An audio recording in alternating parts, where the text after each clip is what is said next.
After the siege and assault had ceased at Troy, the city had been destroyed and burned to brands and ashes.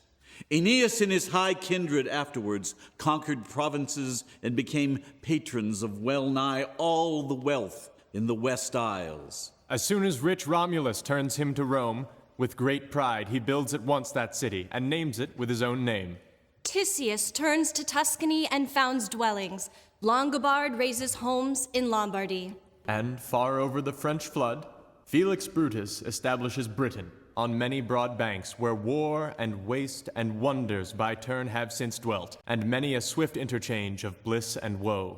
And when this great Britain was founded by this great hero, bold men loving strife bred therein, and many a time they wrought destruction. More strange things have happened in this land since these days than in any other that I know. But of all the British kings that built here, Arthur was ever the most courteous. Therefore, we mean tell of an adventure in the world which some count strange and extraordinary even among the wonders of Arthur. If you will listen to this lay but a little while, we will tell it forthright, as it is set down in story that cannot be changed, long written in the land of true words.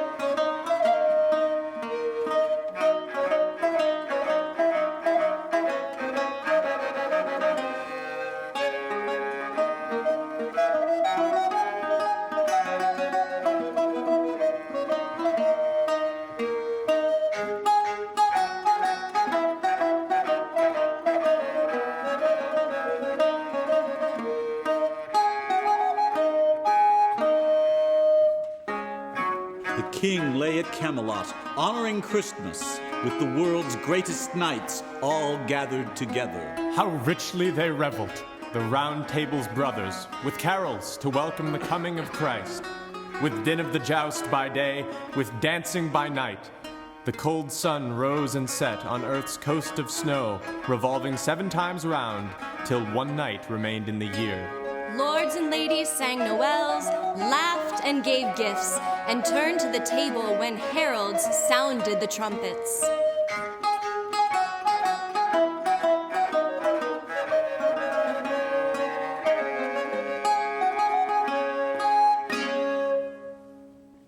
But Arthur stood when they sat to be served, and could not lie quiet for long, and paced like a lion.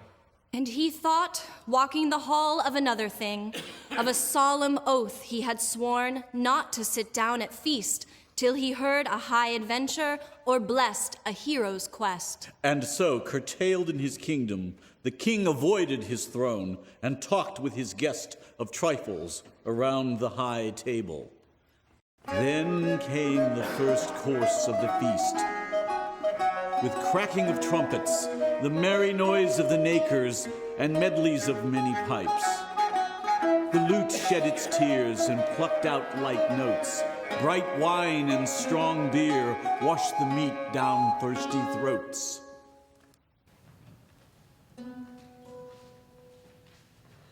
Noel, Noel, Noel, Noel, tidings good I think to tell. Noel, Noel, Noel, Noel, tidings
Outlined in the door, an awful lord is looming.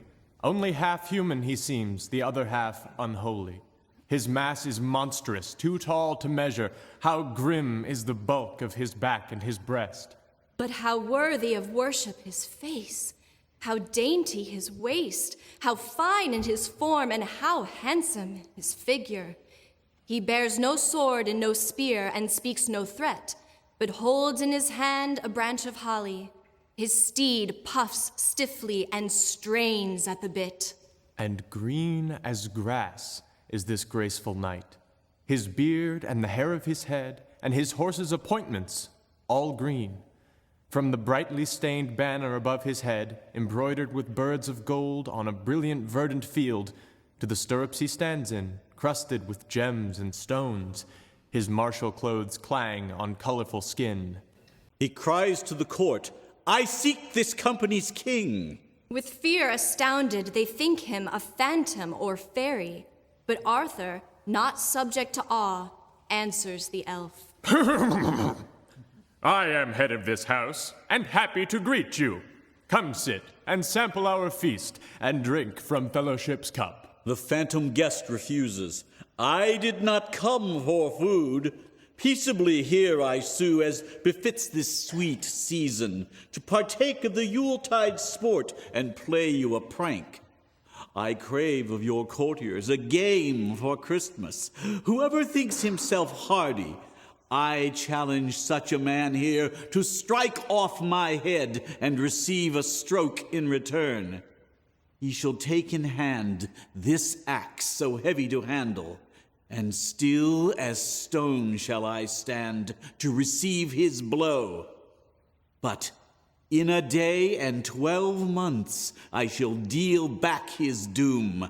Axe blow for axe blow, then shall even the score." Silent as mice they stood, for each knight would strike first, but the table's turning is not to this table's liking. Can this be the Round Table's courage, renowned in romances, overwhelmed by a word, by one man speaking? The laugh of the elf is so loud that the great Lord Arthur is grieved, whose blood shoots for shame to his face and shines there as rage. Give me the axe, says the king. We are not aghast at your words. Arthur seizes the haft of the axe and swings the blade till it sings, while the green sprite strokes his beard and tilts his head with stern cheer. And a knight who sits nearby kneels at his sovereign's feet. Master, I pray for this melee. Let it be mine. You are old, I am young, and my only wealth is your noble blood, that bounteous stream that sanctifies both of our bodies. Since I speak first, let me strike this blow for you. I shall gladly endure the doom that this day brings. Lord Arthur lifts his nephew lightly and gladly and gives to young Gawain the blessing of God, and prays that his heart and his hand shall both be hardy. "By God, I'm pleased, Sir Gawain," says the elf. "Now swear on your sword to seek me out when the next year is new, and endure the nick of my blade. Then I shall swing my axe in return for your stroke today." I do not know your name, says Gawain. You tell me nothing. Where is your court and castle? What is your country? What trail shall I follow to find you and flush you out? "First tap the nape of my neck. Then I shall teach you my name and tell you how to track me to where I will tap you." The green sprite leaps from his steed and stands on the ground. He nods and throws his hair over his head, showing the nape of his neck, naked to harm. Gawain grips the axe and gathers his strength. He lifts it to lop the head and lets it fall, and the sharp blade shears the skin and shatters bones, and brown steel bites the ground. Red blood spatters green robes, and striking the floor like a stone, the elf's head splashes in gore. But the fellow does not fall or falter. Still he stands on steady shanks. He strolls to his lovely head and lifts it up. He mounts his steed and stands in the stirrups. He holds his head aloft, dangling by green strands of hair, and the head lifts its eyelids, looking at Gawain. Green Chapel Knight is my name, Gawain, nephew of Arthur. You've chosen to seek at my chapel in the chattering season of winter. Such a dint as you dealt me here. A year and a day from now, you'll come to greet me or ever be called a coward. Head in his hand, he rides from the hall so fast that the flinty hooves of his horse strike flashes of fire, and Arthur the king in his heart is astounded. Gawain, hang this axe high on the wall. It has hewed enough for today. Hang it where men might see it and marvel at what they recall. And taking his kinsman in hand, the king leads his cousin to table, where young knights and old, vassals and king, offer toasts in the cold, spouting steam as they sing. Be merry, I pray you, everyone. Be merry, I pray you, everyone. Think well on this wonder, Gawain, and stiffen your will, lest you retreat from this terror you've taken in hand. Be merry, I pray you, everyone. A principal point of charity. It is merry to be in him that is but one. Be merry. Be merry, I pray you, everyone. For he that is but one in bliss, to us hath sent his Son, he wist to save us from a foe. Be merry. Be merry, I pray you, everyone. And so Arthur dined on a dish of dainty marvels, and Gawain began to play the New Year's games. Do not be surprised, however, if our story's end is severe. The minds of men are merry when they have much to drink, but the year turns, yearning for change, and its yield is not like to itself. The finish rarely follows the form of its beginning. This old Yule shall pass, and the year in its youth shall pass after. Each season turns on the last and returns in its time. The crabbed season of Lent comes on after Christmas, torturing flesh and its every fond wish, with penitence fresh and a diet of fish.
Then the world changes its weather and quarrels with winter.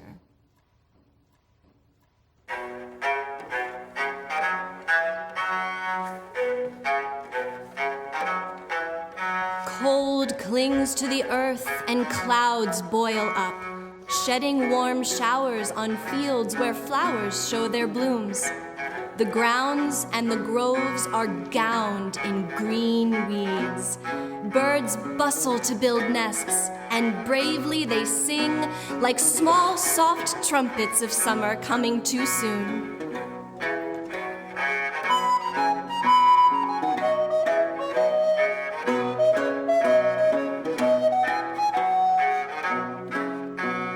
And now the blossoms burgeon. Blown in their hedgerows, they toss in a wind that plays noble notes on the wood's warm pipes. Then summer softens the breezes, and Zephyr whispers his secrets to dry seeds and herbs that drink the dew from his breath and bask in the bright sun's blush.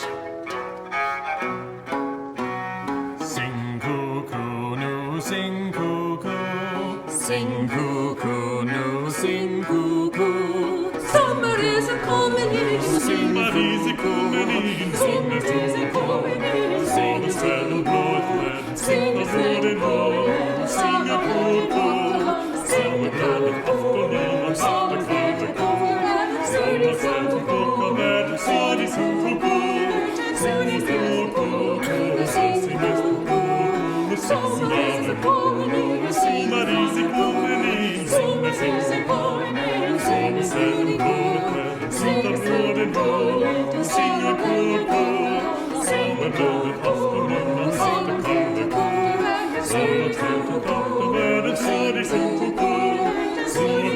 cuckoo, sing a cuckoo, sing another cuckoo, Sing cuckoo, Sing cuckoo, no, sing cuckoo.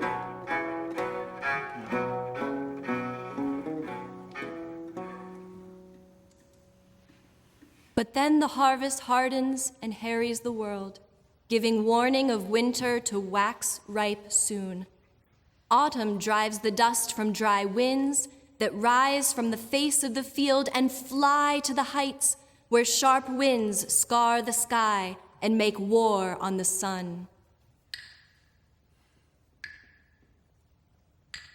Leaves fall from the linden and light on the ground, and all gray is the grass that was green before. All crops that rose up in spring now ripen and rot, and so the year ripens and yields only yesterday, and the wages of winter come due as the way of the world is. So Arthur took fright, and his lords took thought of the tender young knight and the quest he had bought.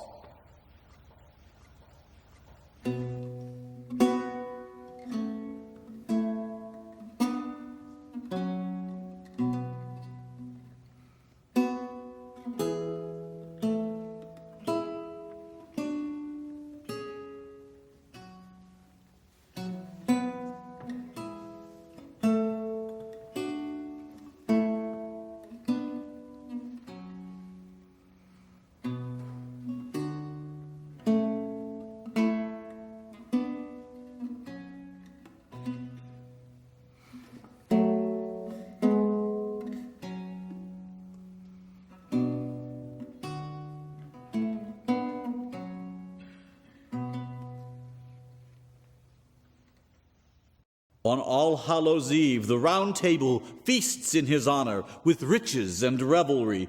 Courteous knights praise his courage. And comely ladies too.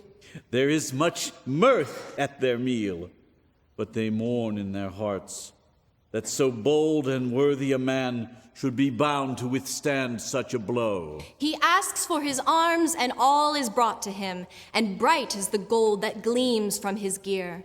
His legs are lapped in steel by lovely greaves, and burnished braces cover both of his arms. Bowing before the high altar, he hears mass in his harness, and then he comes to the king and his noble companions, who kiss him and bless him, and commend him to Christ. His horse glitters gaily with all its gold fringes that glow and glister like so many gleaming suns. Now Gawain is ready. They give him the last good day. He spurs his steed and springs on his way so sternly that stone fire is struck out behind him. And all that see him sigh and sicken at heart. How evil to lose you, lad, whose life is so noble. Your equal on earth is not easy to find. What pride made you speak such a promise, pursuing a demon? Why risk the bright life of a lord in luxury for a death in the shadows, shattered by sharp blades of magic? Now, lords and ladies, blithe and bold, to bless your name I fain were bound. I thank thee all 1,000-fold, and pray God keep ye whole and sound. Where'er ye fare on grass or ground, I pray he cause you not to grieve. For friendship fair I here have found. Against my will I take my leave. He rode through the realm of Logres, crossing its rivers and mountains, finding no friends in the rivers and forests, finding no food amid frost and ice, hearing no news, no word of a green chapel knight. At each ford or mountain pass he faced a monstrous foe. He tilted with tigers and twisted with serpents. He wrestled with wolves and jousted with trolls of the wood. Were it not for Gawain's courage and constant faith in Christ, the knight would have died and yielded his ghost in the cold countryside to wander ever lost.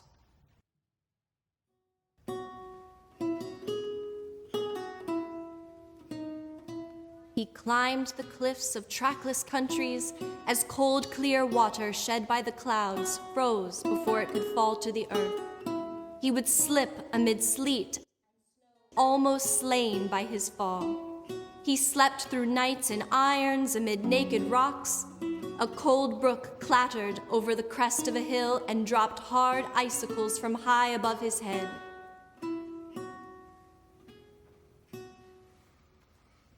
Winter wakeneth all my care. Now the boughs be waxen bare.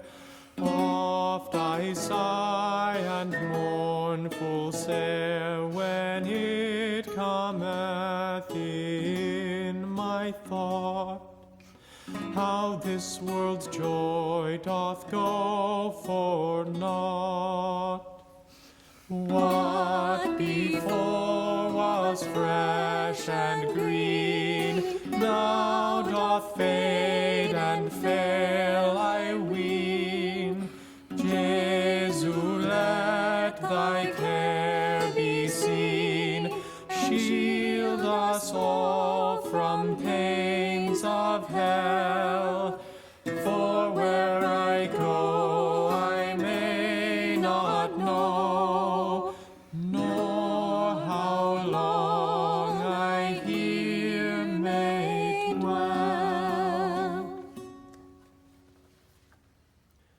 In morning mists he rides over hills where wind hurls hazels and hawthorns together, with rough, ragged moss arrayed everywhere, and many birds bitterly on the bare twigs pitifully piping from pain of the cold. He cries out for compassion and calls out for mercy. Hear my distress, O Lady of Sorrow! Let me live to hear mass and matins tomorrow. There is no cause of such virtue as is the rose that bowed Jesu. There is no cause of such virtue as is the rose that bowed Jesu.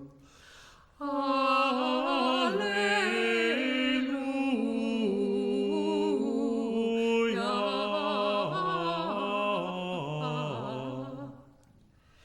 There is no rose of such virtue as is the rose that bud Jesu. For in this rose contained was heaven and earth in little sparse.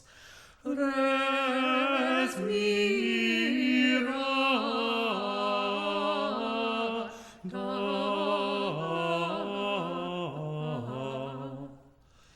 There is no rose of such virtue as is the rose that bud Jesu. No sooner had Gawain signed the cross than he saw a clearing enclosing a castle, with palisades of pikes and parks within, and chalk-white chimneys that shimmered, shone, and charmed the eye. He called to the gate, and there came from the castle a porter, and people pressed forward to greet him with pleasure. They took him in hand, they led him to hearth and hall, where flames of the fire snapped brightly and fiercely.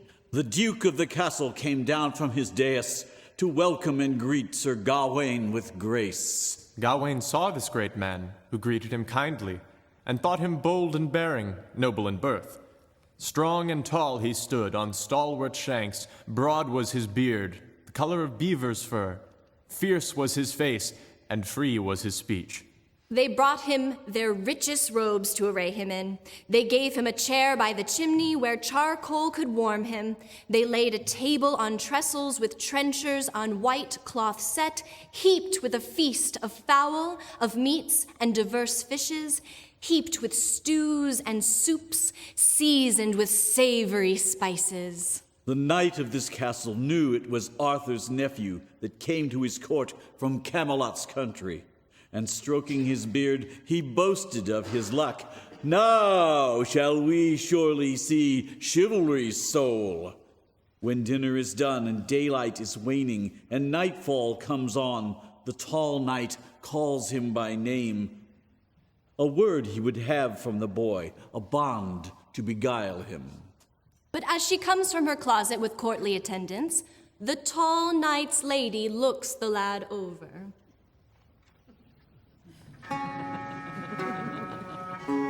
Her face is so fair, the flesh of her throat so soft, her complexion, her clothes, and comportment so well designed for dalliance, that Gawain is dazzled.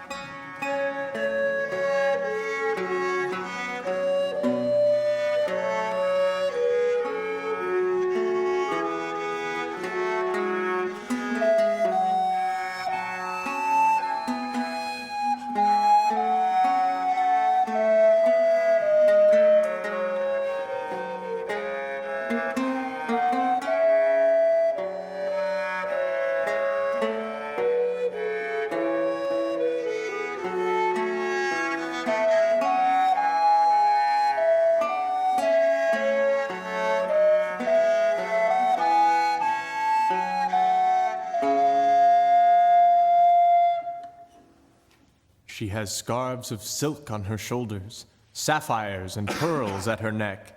Her skin shimmers white as first fallen snow in midnight light of Diana's glow.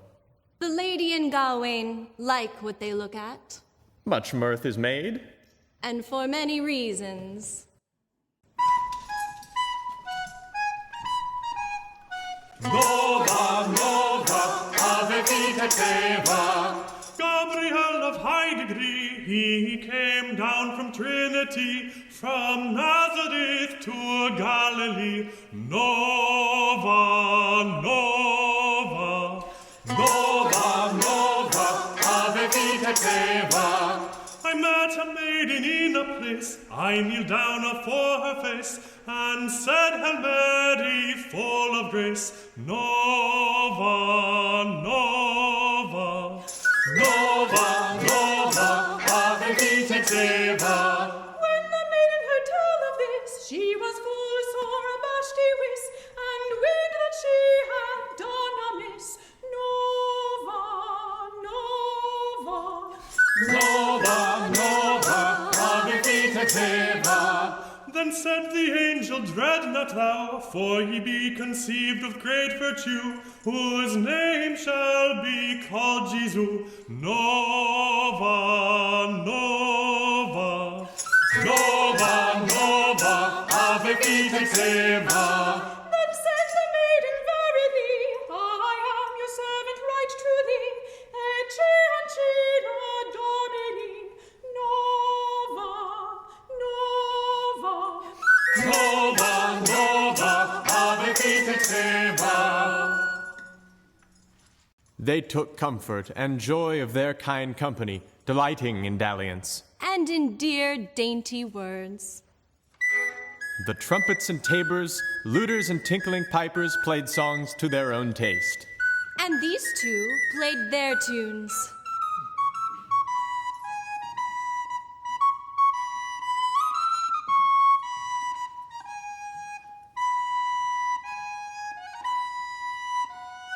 Nova, Nova, Ave Vitativa.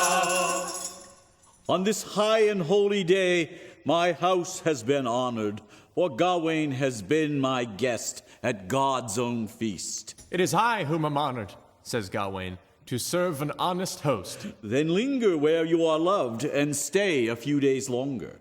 My vow will not allow it. I must leave tomorrow.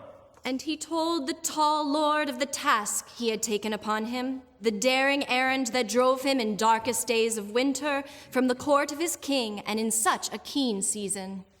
So teach me truly, friend. Have you ever heard tell of a chapel of green? Of the ground or the grove that it stand in? Of an uncanny elf who keeps it, whose color is green? On New Year's Day must I meet him, and time moves on. And the tall lord smiled. Delay in my house, lad, and grieve no more for the green chapel grove, till I take you there myself, when the end of your time here has come. And the lord laughed for the love of the youth. And Gawain was glad and gay in his heart. And the lady smiled and liked him still better. But first we'll parley and pledge a covenant together. Long in your loft shall you lie in the morning, and rise whenever you will. My wife shall come to you there. She shall be your companion till I come back to court. For I shall rise early to hunt, and late shall return. And whatever I win in the woods shall be yours, and whatever you catch in the court will come back to me. Sweet youth, we shall swap. So swear you now. They kissed on their contract. Then lights came to lead them, and bold lords and fine ladies were brought to their beds. But look how the lord of this land is playing a game with Gawain.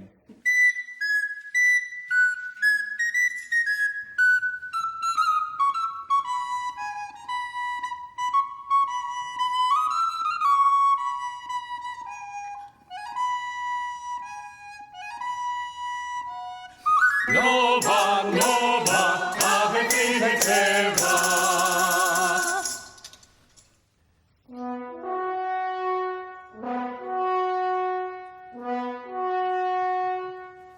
And before they saw the sun, all the hunters had saddled their horses and called the hounds from the kennel and closed the doors behind them.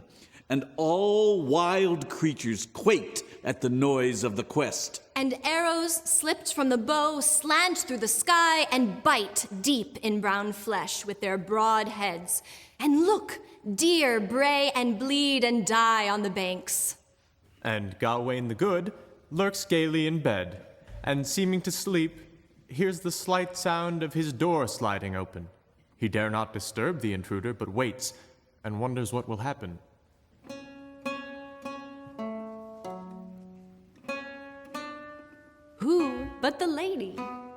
How lightly she slides to his bedside, lifts up the curtain, creeps under his covers, and lies there, looking, expecting his eyes to flutter. A long time, astonished, the lad lies there, questioning his conscience. What course should he choose? You're no light sleeper, Gawain, to let me slip in.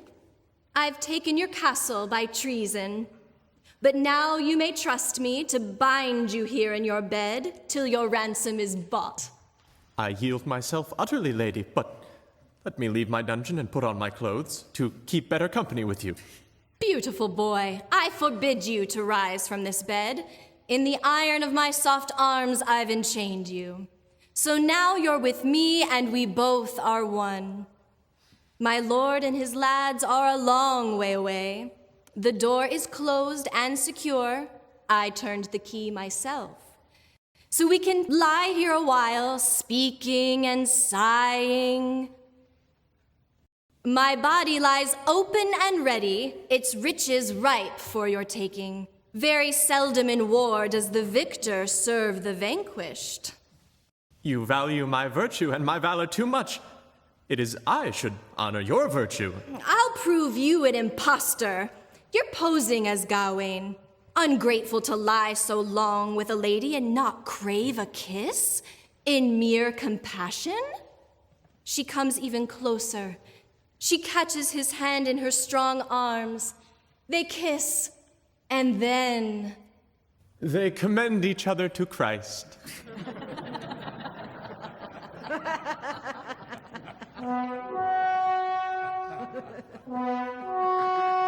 And the tall knight attends to his praise track. Before the sun has set, he has slain many deer.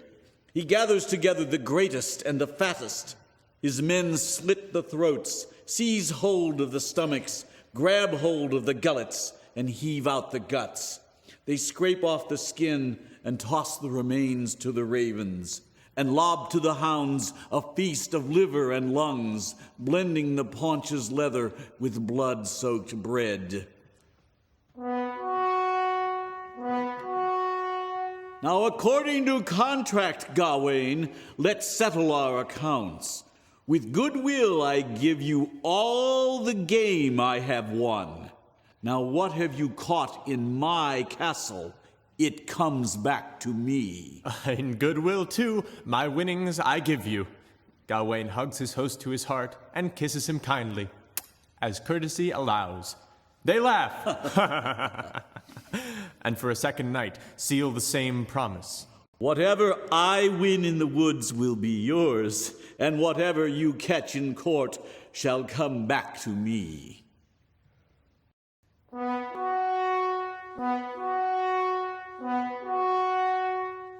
Next morning, hounds call and men cry for a quest in the swamp, and fast the dogs fall to pursuit, all 40 at once. Bloodhounds bay, and men beat the bushes. And then sounds the boar, the most fierce of swine.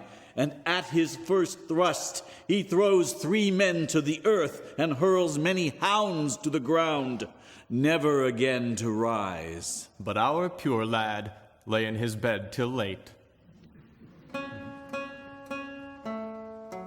And if you think the lady forgot to salute him, you're deluded.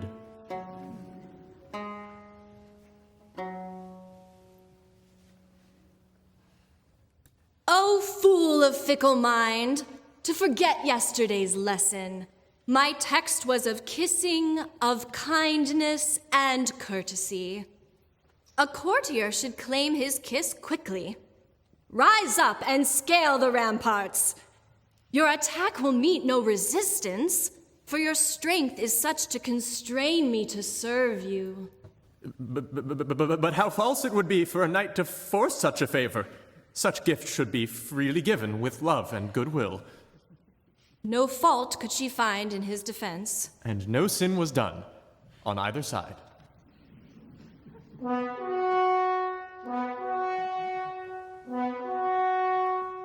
The boar stands at bay as brachets attack him.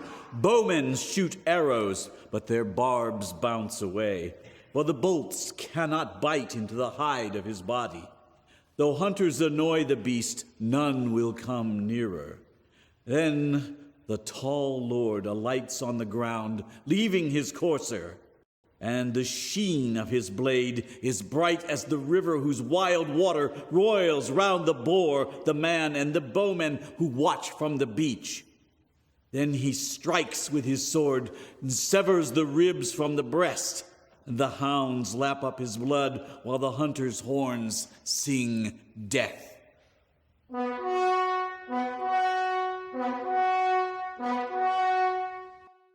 Now, Gawain, I gladly give you my game of this day. And I give you again what I got in your court.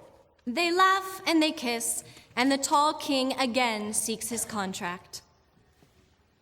The boar's head in hand I bring, with garlands gay and birds singing.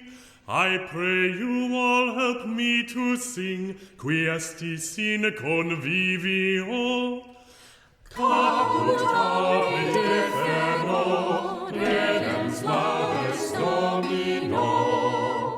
The boar's head, I understand, is chief service in all this land. Wheresoever it may be found, servitur cum sine apio. Caput capit inferno, redens laus Domino. The boar's head, I dare well say, anon after the 11th day, he takes his leave and goes away, exhibit tunc de patria. Caput capit inferno, redens laus Domino. But Gawain must go, on the next day but one, his grim way, for that is the day ordained for him to seek his doom. I promise you, sir, says his host, before the hour of prime on that day, you'll reach the Green Chapel and not fail the challenge you've chosen. So lie at your ease in your loft once more, lad. And again, whatever I win in the woods shall be yours, and whatever you catch in the court shall come back to me. For twice have I trusted you, and twice have I met good faith. Frost still clung to the fields and burst into flame as the sun rose red, with rank upon rank of clouds brightly colored against a cold sky of blue.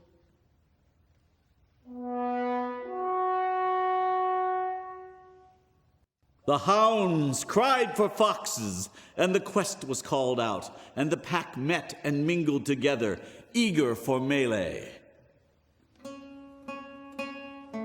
But on this cold morning, one man behind curtains was cozy.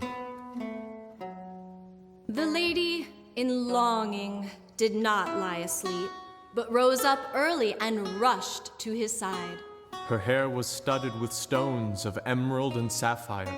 Her richly embroidered mantle reached the ground, and the folds of her robe at her throat fell open, and the curve of her breast was not concealed but disclosed to his gaze.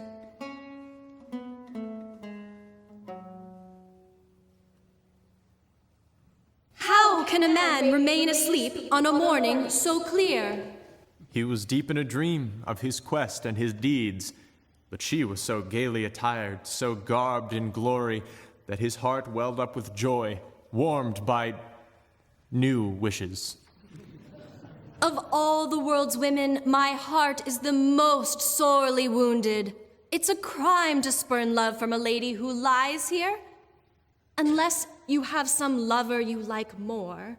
No other woman owns me, nor will for a while. That is the word that wounds worst of all. Now kiss me if you care, and I'll go away quickly to mourn for losing too much love in this life. But dear, before I depart, do me this favor. Take of me more than a kiss and a kind recollection. take this ring of rich red gold. Nothing can I keep of yours except your kiss. So you reject my ring? Too rich a gift? Then I'll give you the girdle of green that cinches my gown, braided all about with green silk and beaten gold. Unworthy am I for your gift of green and gold, and I swore an oath to swap such gifts as I receive here. Must you forsake this silk of such small worth? If you knew the power knit within it, you'd prize it as a pearl, a precious gem. For he who guards himself in this green girdle cannot be cut down by any creature, quick or dead. Oh, then I'll take your lace. But let's not tell, my lord. I swear to conceal it and keep your gift our secret.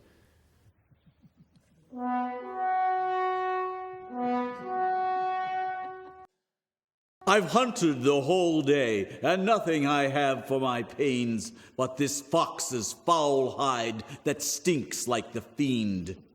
But whatever I win in the woods, it is yours, and whatever you catch in the court, it comes back to me. And Gawain gives his host 3 comical goodnight kisses.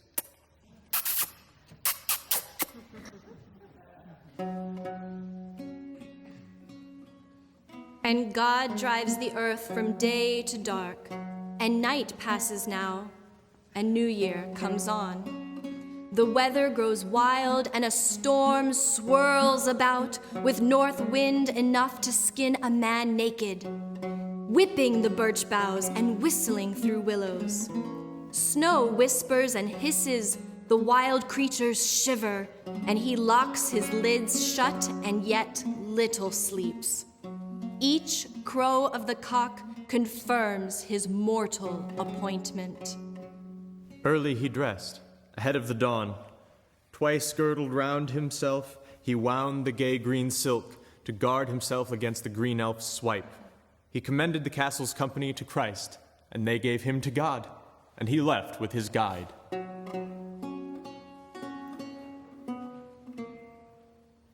For friendship fair, for gifts so good, for meat and drink in great plenty. The Lord who suffered on the rood keep all this comely company. On sea or land, where'er ye be, I pray he cause you not to grieve. So kindly have you treated me. Against my will I take my leave.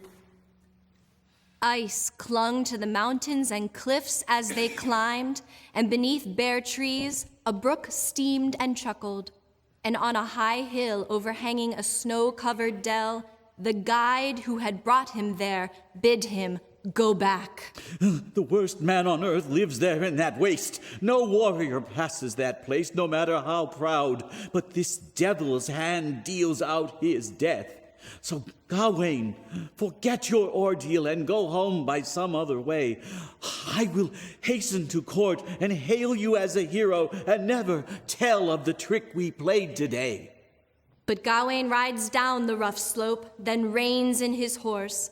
A mound swells beside the brook's bank that bubbles as if it were boiling. And what grim sound does he hear? Like grating of blades on a grindstone, a whir and a whiz like mill race water, a roar and a ringing raw like the beating of iron. Whoever lives here and haunts this waste, now Gawain has come, in accord with his New Year's covenant. Hold your peace, Gawain. In haste, I'll provide what I promised you. And he comes from a cranny in the cliff's face, whirling his dreadful weapon, a new Danish axe. He will not wade, but hops over the water, using the shaft of his axe, and stands facing Gawain. And Gawain bows, but not too low, to the knight. Pull your helm off your head. and have your answer. We'll discuss it no more than we did on that day when you slashed off my head in a single stroke. Till you strike that one stroke, I'll stand here still. The green man grips the axe and fixes on Gawain.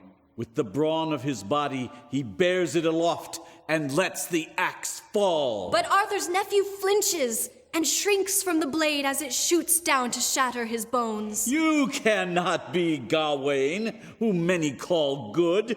Your fear makes you flee before you feel pain. I never shook nor showed any fear when you shaved my neck. Though I cannot restore my head, I won't shrink twice. Have at you then! And he heaves the axe high and swings it down savagely, but does not strike Gawain. He holds the axe back in his hand before it can hurt him, and Gawain abides and budges no part of his body, still as a stone or a stump held fast in rough earth by hundreds of roots. Stop threatening, coward! Cut my life's thread now! For speaking such insolence, I'll strike you now. The elf lifts his blade and lets it down fairly with the barb of the bit by Gawain's bare neck. Hammer heavy it falls, but hurts him no more than to sever the skin, scratching the side of his neck, and blood shoots over his shoulder and shines in the snow. When Gawain saw his own blood, he sprang away more than a spear's length. Now your doom and mine are done, you elvish angel of death, so threaten no more. I release you the rest of all other rights. 3 times did I strike, as thrice you were tested for truth. But only once did I nick you, as once you denied me what was mine. For whatever I won in the woods was yours, and whatever you caught in the court would come back to me. And now, do you know who your host was, whose rights you denied? For it's my weeds you're wearing, yes, that woven girdle, and my wife's wooing. Yes, I wished it to happen. You gave me her kisses, but kept a cunning secret. I sent her to test you, and truly you seem the most faultless fellow that ever set foot on the earth. As a pearl than a white pea is more to be prized, so is Gawain, I gather, above other great knights. But you lacked just a little. You were slightly disloyal, though not from greed of gold or from lust of flesh, but for love your life. So I blame you the less. But the youth stands and studies, grimacing in a stern mood, and flings the green silks at the phantom's feet. Look, there is my bad faith. Ill fortune befall it. Now am I faulty and false, who has always feared untruth and treachery. My standard is broken. The Green Knight laughs and lovingly says, "The harm that I had is utterly healed, and I give you, sir, this green-hemmed girdle, green as my gown, and let it put Gawain in mind of chivalrous achievement at the Green Chapel. And now, let us revel the rest of the New Year's rich feast." But the proud knight says, no, by no means will he stay. So they kiss with great kindness and commend each the other to Paradise's prince, and they part right there in the cold.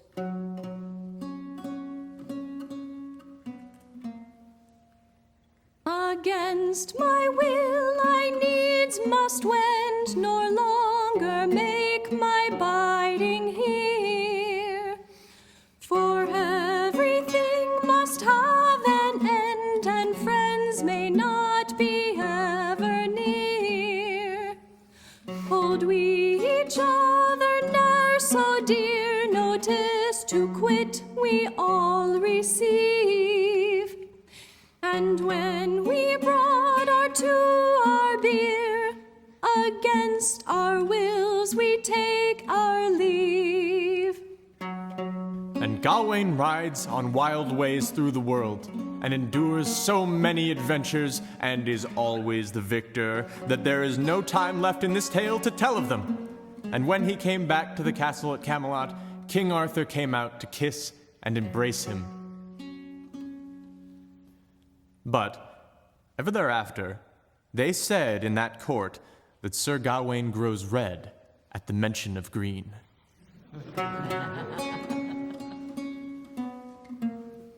Now fare ye well, ye good ones all, And fare ye well, both young and old.